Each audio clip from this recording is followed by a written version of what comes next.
জয় যিশু, praise the Lord. আমরা আরেকটি বার সুন্দর সকালের নতুন ভিডিও নিয়ে চলে এলাম।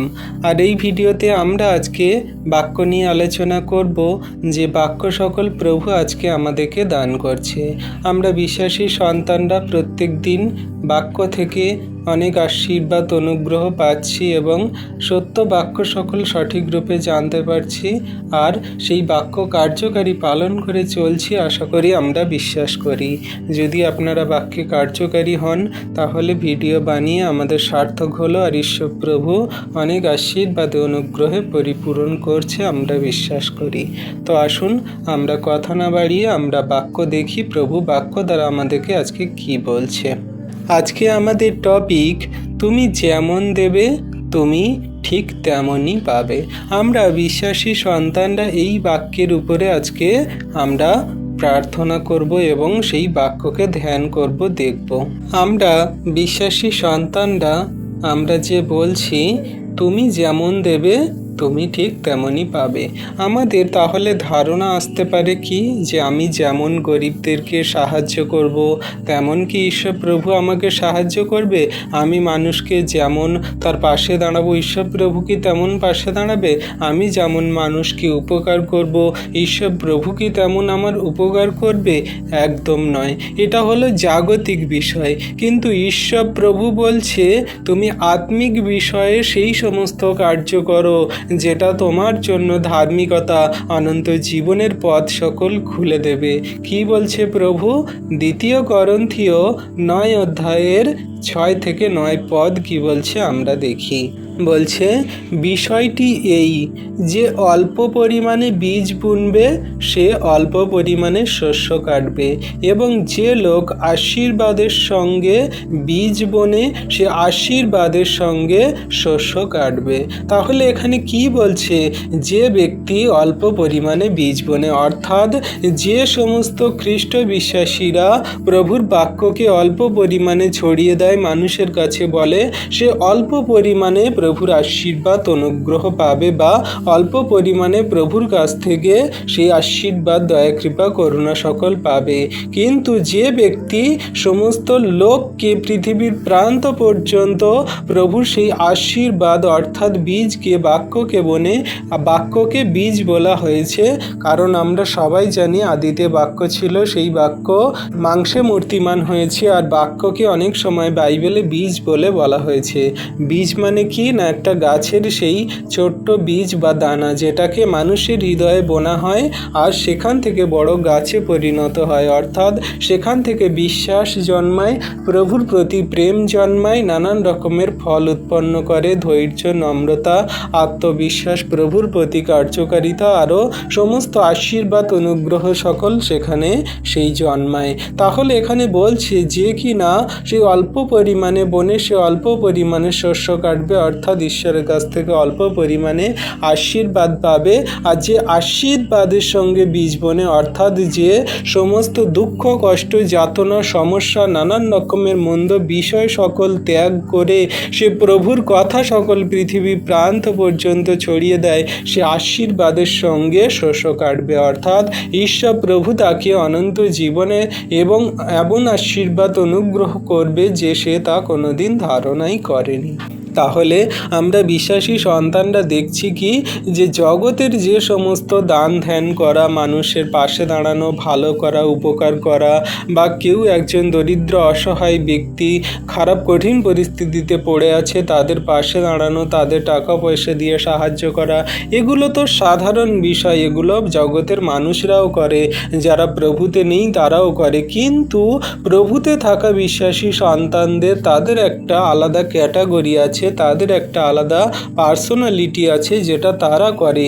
সেটা হলো কি না, প্রভুর কথা, এই বীজ সকল, অর্থাৎ এই খ্রিস্টের কথা সকল, বাক্য সকল পৃথিবীর প্রান্ত পর্যন্ত ছড়িয়ে দেয়, যাতে সেই সমস্ত অসহায়, দরিদ্র, অভাবী মানুষটা তারা শুধু খালি খেতে পড়তে পায় এটা নয়, কিন্তু তারা যাতে অনন্ত জীবনে যায় সেই জন্য এই বীজকে বোনা হয়। এই বীজ কি না, প্রভুর বাক্য। যে বাক্য যেখানে পড়ে সেই সেই বাক্য সেখানে নতুন গাছে জন্ম দেয়। আমরা পড়েছি সেই প্রভুর বাক্যেতে মথি পুস্তকে আমরা পড়েছি সেখানে বাক্যের বীজের দিয়ে সেই দৃষ্টান্ত উদাহরণ দিয়েছে যে এমন বীজ সেই পাথরে জায়গাতে পড়লো, এমন বীজ সেই কাঁটা বনে পড়লো, আর এমন বীজ ভালো ভূমিতে পড়লো। সেখানে কেউ 70 গুণ, কেউ 80 গুণ, কেউ 30 গুণ, কেউ 100 গুণ ফল দিল। তাহলে এইখানে প্রভু সেই সমস্ত বীজকে বলছে কি না, প্রভুর বাক্যকে যারা গ্রহণ করেছে তারা ধার্মিকতা পবিত্রতা পেয়েছে, তাদের জীবনের সমস্ত খারাপ কঠিন পরিস্থিতি, মন্দ বিষয়, অভাব দুর্ভিক্ষ সমস্যা রোগ ব্যাধির আত্মাগুলো দূর হয়েছে যারা প্রভুর কাছে এসেছে। তাই বলছে যারা আশীর্বাদের সঙ্গে বীজ বুনেছে তারা আশীর্বাদের সঙ্গে শস্য কাটবে। তাহলে আজকে আমি যদি প্রভুর সমস্ত যাতনা কষ্ট মন্দ বিষয়গুলো সহ্য করে যদি আমরা প্রভুর এই বাক্য বার্তাকে পৌঁছে দিই জগতের মানুষের কাছে, তাহলে আমরা আশীর্বাদের সঙ্গে প্রভুর কাছ থেকে সেই শস্য কাটবো, অর্থাৎ অনুগ্রহ পাবো। এখানে সাথে বলছে প্রত্যেক নিজের মনে যেরকম পরিকল্পনা করেছে সেইভাবে দান করুক, মনের দুঃখে অথবা দিতে হবে বলে দান না করুক, খুশি মনে যেন যে দান করে ঈশ্বর তাকে ভালোবাসেন। আমেন। তাহলে বিশ্বাসী সন্তান এখানে কত সুন্দর কথা বলছে যে আমরা প্রত্যেকজন যে মনে সংকল্প পরিকল্পনা করেছি যে আমি ওই মানুষকে সাহায্য করব, তার পাশে দাঁড়াবো, তার সঙ্গে সারাটা জীবন কাটাবো, বা তার সঙ্গে আমি সমস্ত আমার খুশি আনন্দ প্রেমকে ভাগ করে নেব, আদান প্রদান করব, তাহলে তুমি তার সঙ্গে সেই মতো করো, সেই মতো চলো। কোনো রকম সেই দ্বিধাবোধ করো না, কোনো রকম তুমি দিয়ে মনের ভিতরে একটা দ্বন্দ্ব রেখো না যে ইস আমার এত টাকা ছিল তাকে আমি দিয়ে দিলাম, ইস আমার এই ভালো জিনিসটা আমি তাকে দিয়ে দিলাম। এমনি করে কোনো রকম সেই মনের ভিতরে দ্বন্দ্ব বা সংকোচ বা কোনো রকম সেই খারাপ মনোভাব রেখে দিও না। দিতে হবে বলে এমনি করো না, দেব আমি, তার কাছ থেকে পরবর্তীতে কোনো আশা করব না, তার ভালো হোক, সে খুশিতে থাকুক, সে ঈশ্বর প্রভুকে জানুক এবং তার জীবনে মহিমা হোক। এমনি করে প্রভুর অনুগ্রহে আশীর্বাদে প্রত্যেকজন যা মনে মনে সংকল্প করেছেন, আপনি হোক আমি হই, যত জগতের মানুষ এবং খ্রিস্ট বিশ্বাসী হই না কেন, এমনভাবে যদি আমরা দান করি তাহলে ঈশ্বর প্রভু বলছে যে আমি তোমাকে আশীর্বাদ করব। ঈশ্বর প্রভু বলছে আমি তোমাকে ভালোবাসি। যে খুশি মনে দান করে, যার মনে কোনো গলদ থাকে না, যার মনে কোনো পাপ থাকে না, মন্দ বিষয় থাকে না, যে খুশি মনে মানুষকে খেতে দেয়, পড়তে দেয়, সাহায্য করে, পাশে দাঁড়ায়, ঈশ্বর প্রভু তাকে খুশি মনে আশীর্বাদ করবে, চাপিয়ে চাপিয়ে দেবে, ঝাঁকিয়ে ঝাঁকিয়ে দেবে, তার সমস্ত প্রয়োজন সকল ঈশ্বর প্রভু মেটাবে। তাই এখানে বলছে 8-তে, এবং ঈশ্বর তোমাদের সব রকম আশীর্বাদ উপচে দিতে পারেন, সুতরাং সব দিন সব বিষয়ে তোমাদের সব রকম প্রয়োজনে সব রকম ভালো কাজে তোমরা এগিয়ে চলো। তাহলে দেখো ঈশ্বর প্রভু আমাদের সব রকম আশীর্বাদে উপচে দিতে পারেন, অর্থাৎ আমাদের যা কিছু প্রয়োজন তার থেকেও অনেক বেশি ঈশ্বর প্রভু দিতে পারে। আমাদের কি খাবো, কি পরবো, কি ঘুমাবো, কোন ঘরে থাকবো, কি বাড়ি কি গাড়ি দরকার, কেমন কি জামা কাপড় ড্রেসপত্র দরকার, ঈশ্বর প্রভু সমস্ত কিছুই জানেন। তিনি বলছে তোমাদের উপচে দেবেন। উপচে দেয়া মানে কি, তোমার সেই থলিতে ধরছে না, তোমার পাত্রে ধরছে না, তাও ঈশ্বর প্রভু দিচ্ছে। তো এমনি করে ঈশ্বর প্রভু আমাদেরকে দেয়, ঝাঁকিয়ে ঝাঁকিয়ে চাপিয়ে চাপিয়ে আমাদের সমস্ত আশীর্বাদ অনুগ্রহ করে। কিন্তু যারা কি মনের ভিতরে গলদ রাখে, পাপ রাখে, যারা মনের ভিতরে হিংসা রাখে, ক্রোধ রাখে, প্রতিবেশীকে দেখে গালিগালাজ করে, ফাঁদে ফেলার চেষ্টা করে এবং প্রতিবেশীর সঙ্গে ঝগড়া অশান্তি বিবাদ করে, অনেক রকমভাবে দুষ্টতা মন্দতার কার্য করে, ঈশ্বর প্রভু তাদেরকে ভালোবাসে না, তাদের কোনো কিছুই দেয় না। তাই আমরা যারা প্রভুর পথে চলছি, সব দিন সব বিষয়ে সব রকম প্রয়োজনে আমরা ঈশ্বর প্রভুর কাজে এগিয়ে চলি, তার পথে চলি, আর ঈশ্বর প্রভু আমাদের যা কিছু দরকার প্রয়োজন সমস্তটাই দেবে। তুমি কোনো কিছুরই অভাব পাবে না। তোমার কি খাবার দরকার দরকার কি, পড়ার দরকার কি, জলের দরকার কি, ঘর বাড়ির দরকার কি, গাড়ির দরকার কি, ফোনের দরকার কি, দরকার তোমার ঈশ্বর প্রভু দেবে। সব থেকে বড় বিষয়, ঈশ্বর প্রভু আমাদের জ্ঞান বুদ্ধি চিত্ত প্রজ্ঞা দান করে, সমস্ত শয়তান দিয়াবল থেকে সর্বদা রক্ষা করে। ঈশ্বর প্রভু সব থেকে আমাদের গুড এবং বেস্ট যে আশীর্বাদগুলো সেগুলো কি করে না, আত্মিক আশীর্বাদগুলো আমাদের অনন্ত জীবনে চলার পথে যেগুলো সব থেকে গুরুত্বপূর্ণ প্রয়োজন দরকার সেগুলোই ঈশ্বর প্রভু দেয়। আমাদের মধ্যে নম্রতা, প্রেম, আমাদের মধ্যে শান্তি ভাব, প্রতিবেশীকে ভালোবাসা এবং আমাদের মধ্যে জ্ঞান বুদ্ধি চিত্ত প্রজ্ঞা, এই সমস্ত ঈশ্বর প্রভু দান করে যাতে আমরা জগতের মাঝে তার কার্য সকল করে এগিয়ে চলি। আমাদের যা কিছু প্রয়োজন পরবর্তীতে ঈশ্বর প্রভু সমস্তটাই দিয়ে দেবে। তাই আমরা যেমন প্রভু আমাদেরকে দিয়েছে সেই সমস্ত যেন আমরা গরিবদের সঙ্গে ভাগ করে নিই, তাহলে ঈশ্বর প্রভু আমাদের আশীর্বাদ করবে। নয়তে কি বলছে, পবিত্র শাস্ত্রে যেমন লেখা আছে সে তার ধন সম্পদ ভাগ করে দিয়েছে এবং গরিবদের দান করেছে, তার ধার্মিকতা চিরকাল স্থায়ী। আমেন। তাহলে বিশ্বাসী সন্তানরা, এখানে প্রভু যিশুর কথা বলা হচ্ছে। প্রভু যিশুর এমন ধন সম্পদে ছিল যে তিনি সমস্ত জগন্নিবাসীর মানুষকে দান করে দিয়েছে। তার সেই ধন সম্পদ কি না, তার অমূল্য রক্ত, সমস্ত জগতের মণি মাণিক্য সোনা রূপ গহনা এবং যত ধরনের দামি জিনিসপত্র আছে সমস্তগুলোর থেকে দামি হলো প্রভু যিশুর রক্ত। আর তিনি সেই রক্তকে আমাদের পাপের জন্য তিনি ভাগ করে দিয়েছেন। আমাদের পাপের জন্য তিনি সমস্ত তার অমূল্য রক্তকে তিনি ঝরিয়েছেন, যাতে আমরা এই গরিব অর্থাৎ আমরা পাপী মানুষজনেরা আমরা ধার্মিকতা পাই, পবিত্রতা পাই এবং সমস্ত সত্যকে জেনে বুঝে প্রভু যিশুকে গ্রহণ করে অনন্ত জীবনে যাই। তাই তিনি বলছে যে সমস্ত ধন সম্পদ গরিবদের সঙ্গে তিনি ভাগ করে নিয়েছেন আর তার ধার্মিকতা চিরকাল স্থায়ী। তিনি হলেন কে না, প্রভু যিশু। তাই আমরা যদি আজকের সেই রকম জীবনযাপন করতে পারি, যে সমস্ত মানুষজনেরা প্রভুকে জানে না তাদের কাছে প্রভু যিশুর কথা বলবো, যে সমস্ত রুগ্র পাপী জঘন্য কার্যকারী মন্দ ব্যক্তি এবং সমস্ত ধর্ষণ ডাহাজানিকারী এবং সমস্ত সেই খুন খারাপিকারী মানুষজন আছে তাদের কাছে সমস্ত প্রভুর এই প্রেমের কথা বলবো। তিনি তার অমূল্য রক্তে তাদেরকে শুচিধৌত করবেন আর তাদের ধার্মিকতা দান করবেন। তার ধার্মিকতা চিরকাল স্থায়ী অনন্ত জীবন পর্যন্ত। তাই যে কেউ তার উপরে বিশ্বাস করে অনুগ্রহ আশীর্বাদ পায় এবং অনন্ত জীবনে যায়, একজনও কেউ বিনষ্ট হয় না। তাই বিশ্বাসী সন্তানরা, আপনারা যারা মনে করছেন জাগতিকভাবে শুধু জামা কাপড় টাকা পয়সা ঘর বাড়ি দিয়ে মানুষকে সাহায্য করলে বোধহয় ঈশ্বর প্রভু আমাদেরকে সমস্ত আশীর্বাদে পরিপূরণ করবে বা আমাদের সমস্ত গাড়ি বাড়ি টাকা পয়সা দিয়ে আশীর্বাদ করবে, এটা কোনো মতে নয়। ঈশ্বর প্রভু তোমার ধন সম্পদ দিয়েছে, সেগুলো তোমার আছে, তুমি মানুষকে দিতে পারো নাও দিতে পারো, সেটা তোমার ব্যক্তিগত ব্যাপার। এখানে ঈশ্বর প্রভু কোনো কিছু বলে না, কিন্তু ঈশ্বর প্রভু তোমাকে বলছে যে তোমার কাছে যেটা আছে সেটা হলো আমার বাক্য, সেই বীজ।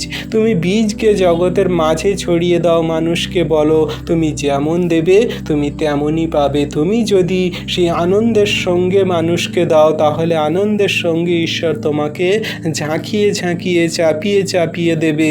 তুমি যদি মানুষকে নিন্দা মন্দ এবং মনের ভিতরে দ্বন্দ্ব এবং পাপ রেখে দাও তাহলে ঈশ্বর প্রভু তোমাকে সেই রকমভাবেই শাস্তি দেবে আর তোমাকে কোনো কিছুই দেবে না। তাই আমরা যারা দান করছি, আমরা যারা মানুষের পাশে দাঁড়াচ্ছি, আমরা যারা প্রভুর বাক্যকে ছড়িয়ে দিচ্ছি, সমস্ত মনের ইচ্ছাতে শান্তি মনে এবং ইচ্ছা অনুযায়ী যেন আমরা দিই। কোনো রকম সেই দিতে হবে বলে বাধ্যবাধকতা ভাবে যেন না দিই। এতে ঈশ্বর প্রভু সন্তুষ্ট হয় না, বরং আমাদের পাপ মন্দতা আরও বেড়ে যায়। তাই আমরা যারা প্রভুর বাক্যকে প্রচার করি, আমরা যারা মানুষের পাশে দাঁড়াই, সেবা করি, সম্পূর্ণ মনের ইচ্ছাতে খুশি মনে একদম সমস্ত জগতের মানুষের পাশে দাঁড়াবো। সে পাপী হোক, সে জঘন্য হোক, সে বেশ্যাগামী কাজ করা হোক, সে খুন খারাপি করা মানুষ হোক, নানান রকমের মন্দতায় চলা মানুষ হোক না কেন, সকলকার পাশে আমরা দাঁড়াবো। আর ঈশ্বর প্রভু তাদের আশীর্বাদ অনুগ্রহ করবেন আমরা বিশ্বাস করি। ঈশ্বর প্রভু সেই সমস্ত মানুষজনেদেরকে ধিক বলছে, সেই সমস্ত মানুষজনেদেরকে ঈশ্বর প্রভু তিরস্কার করছে যারা কিনা মন্দতায় জীবনযাপন করে, প্রভুর বাক্যকে পালন করে না। বলছে আমোস 6 অধ্যায়ের 1 থেকে 7 পদে বলছে, ধিক তাদের যারা সিয়নে শান্তিতে রয়েছে এবং তাদের যারা সমরিয়ার পাহাড়ে অঞ্চলে নিরাপদে রয়েছে, দেশের সেরা নির্দিষ্ট লোকেরা যাদের কাছে ইসরায়েল কুল সাহায্যের জন্য এসেছে। তাহলে দেখো এখানে ঈশ্বর প্রভু কত রকমভাবে তাদের তিরস্কার করছে। কারা না, যারা শান্তিতে ঘুমাচ্ছে, যারা কিনা সমরিয়ার পাহাড়ে অঞ্চলে, যারা কিনা দেশে সুন্দরভাবে রয়েছে, সেই সমস্ত মানুষদের কথা বলছে। এখানে শুধু সমরিয়া বা এখানে শুধু ইসরায়েল জাতিদের কথা বলা হচ্ছে না, জগতের সেই সমস্ত মানুষদের কথা বলা হচ্ছে যারা ধনী ব্যক্তি, টাকা পয়সাওয়ালা মানুষ, যারা শান্তিতে ঘুমাচ্ছে, এসি ঘরে ঘুমাচ্ছে, যাদের কোনো চিন্তা নেই, যাদের কোনো রকম কোনো সমস্যা নেই।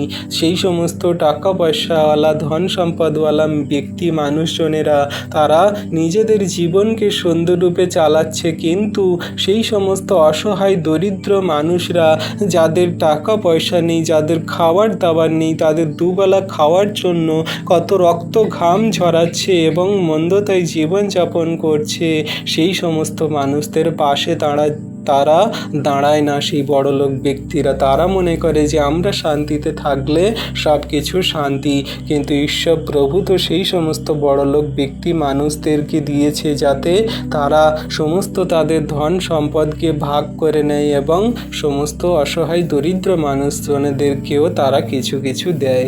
তাই এখানে প্রভু বলছে যে সিয়নে যারা শান্তিতে ঘুমাচ্ছে, ধিক তাদেরকে, যারা তোমাদের কাছে সাহায্যের জন্য এসেছে, তোমরা তাদেরকে সাহায্য করনি, প্রভুর কথা বলনি, তাদের পাশে দাঁড়াওনি। তোমাদেরকে আমি আশীর্বাদ করব না, তোমাদেরকে আমি তিরস্কার করব। সেই সমস্ত মানুষজনেরা যারা শান্তিতে ঘুমাচ্ছে, সাহায্য করে না। 2 কি বলছে, তোমাদের নেতারা বলে কলোনিতে যাও এবং দেখো, সেখান থেকে হমাতে বড় শহরে যাও, তারপর পলিস্টীয়দের গাতে নেমে যাও। তারা কি তোমাদের দুটো রাজ্যের থেকে শ্রেষ্ঠ? তাদের সীমা কি তোমাদের সীমার থেকে বড়? ধিক তাদের যারা বিপর্যয়কে দূরে রাখে, হিংসতার সিংহাসন কাছে নিয়ে আসে। তাহলে দেখো ঈশ্বর প্রভু তাদেরকে সেই আবার ধিক জানাচ্ছে। ধিক মানে কি না, তাদেরকে তিরস্কার করা বা তাদের কোনো রকম ভালোবাসা নয়। এখানে বলছে তোমরা কি বলছো যে তোমরা যাও সেই কলসিওতে, সেখানে নিচে নেমে যাও, মানুষদের কাছে তোমরা সাহায্য চাও, বড় শহরে অন্যান্য মানুষদের কাছে আমরা তোমাদের সাহায্য করব না, আমরা তোমাদের কোনো কিছু দেব না। ঈশ্বর প্রভু বলছে ধিক তাদেরকে যারা বিপর্যয়ের সময় মানুষের পাশে দাঁড়ায় না, হিংসাত্মক সিংহাসনে তারা বসে থাকে, তারা মন্দতাকে বেছে নিয়েছে। আমি তাদেরকে ভালোবাসি না, আমি তাদেরকে ধিক জানাচ্ছি। তাহলে আমরা বিশ্বাসী সন্তানরা দেখতে পাচ্ছি কি, যে সমস্ত সন্তানরা তারা কিনা সেই সমস্ত পালঙ্কে থাকে, তারা সুন্দরভাবে থাকে, যারা কিনা কোনো মানুষের সাহায্য করে না, যারা কিনা মানুষের পাশে দাঁড়ায় না, ঈশ্বর প্রভু তাদেরকে ধিক জানাচ্ছে। তারা বলছে যে আমরা তোমাদের সাহায্য করতে পারবো না, তোমরা অন্য জায়গায় যাও, অন্য মানুষের কাছে যাও। সেই সমস্ত মানুষরা ঈশ্বর প্রভু তাদেরকে ধিক জানাচ্ছে, তাদেরকে মন্দ বলছে। 4 থেকে কি বলছে, তারা হাতির দাঁতের বিছানায় শোয় এবং অলসভাবে তাদের খাটে শুয়ে থাকে।